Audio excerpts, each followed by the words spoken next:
Despite a bitter primary election in which Calvo Tenorio won the Grand Old Party's nod over Cruz Espaldon in September, fresh wounds are finding their salve in the cooperative atmosphere of transition as one Republican administration attempts to give rise to another.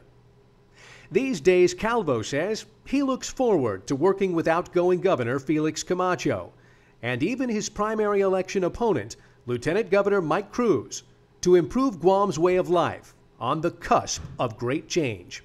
For both of us, it's just so vitally important that in these times of great change, that there is a smooth transition of governments.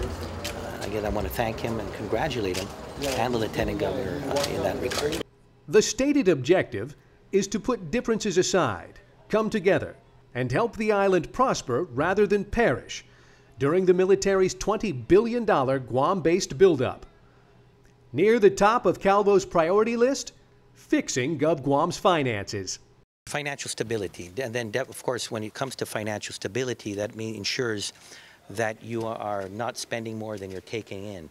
The long-term deficit reduction, that is something that will happen on an incremental basis. Based on the last reports, where about $265 million was a deficit. That's separate and apart from debt.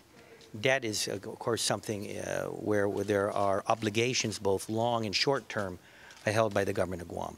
But if there was ever a time for us to balance this deficit and come into a surplus mode, and a time to reduce the deficit, it's going to be happening in these next few years as a result, excuse me, of this military buildup and the economic vitality that will occur.